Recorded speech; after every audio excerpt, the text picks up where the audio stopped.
Aziza Naïd Sibara, vous êtes rédactrice en chef à France 24. Revenons d'abord sur ce dernier bilan de ce séisme qui est dévastateur au Maroc.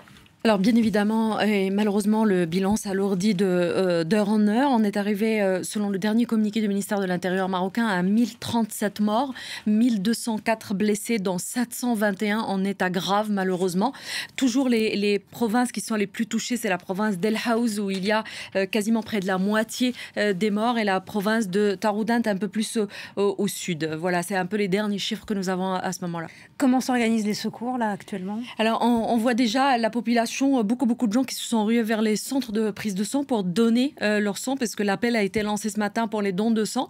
Ça, c'est d'un côté. De l'autre côté, il y a une annonce qui a été faite par les forces armées royales qui sont en train de s'acheminer vers la région de Marrakech et la région d'El Haouz et qui ont annoncé une coopération avec les localités, avec les autorités locales, pour pouvoir justement organiser la prise en charge des blessés et ensuite, surtout, l'évacuation encore des zones très touchées. Il y a aussi la mise en place d'un hôpital de terrain qui a été fait dans la région d'El Haouz depuis ce matin. Et puis, je rappelle juste qu'on n'est pas encore arrivé à toutes les régions touchées et qu'il y a d'ailleurs beaucoup de voix qui commencent déjà à s'élever sur les réseaux sociaux pour dénoncer justement l'état de vétusté de certaines routes qui, pour le moment, sont en train de retarder les secours. Vous avez été en contact avec l'ambassade de France. Le gouvernement français se dit prêt à aider le Maroc. Vous avez des précisions sur la nature de cette aide? Alors, la France, effectivement, se dit prête à aider, bien évidemment. Pareil que ce qu'on vient d'entendre avec des équipes qui ont aussi une expérience sur les zones de séisme. Pour le moment, nous n'avons pas de réponse officielle du Maroc par rapport à cette proposition qui est faite, on l'a vu, par l'Espagne, par la France ou par l'Algérie, d'ailleurs, il n'y a pas très longtemps. Qui vient d'ouvrir d'ailleurs son espace aérien. Absolument, pour les blessés et pour les évacuations. Je rappelle que l'Algérie a eu pas mal de séismes, entre autres en 2003 de à Bou Maldas, qui est un séisme qui était très meurtrier. Et du coup, c'est un pays aussi qui a une expérience avec la gestion des séismes.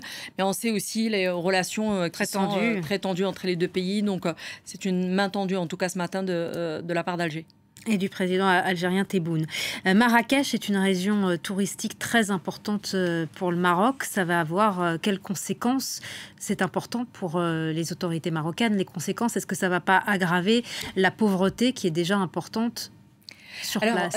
La région de Marrakech, pour les plus démunis, j'entends. Oui, la région de Marrakech, en tout cas dans le premier bilan, je n'ai pas encore sur la ville de Marrakech, mais ce matin, quand on parlait de 820 morts, dans la ville de Marrakech, on parle de 13 morts. Donc, ce n'est pas la ville qui a été le plus touchée. C'est vraiment la région de la province d'El Haouz qui est un petit peu au sud de Marrakech.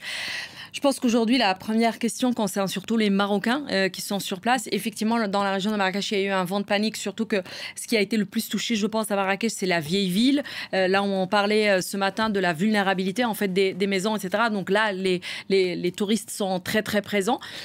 On verra les répercussions, je pense, par la suite, un petit peu là-dessus. Mais encore une fois, la ville de Marrakech, ce n'est pas celle qui a été le plus touchée.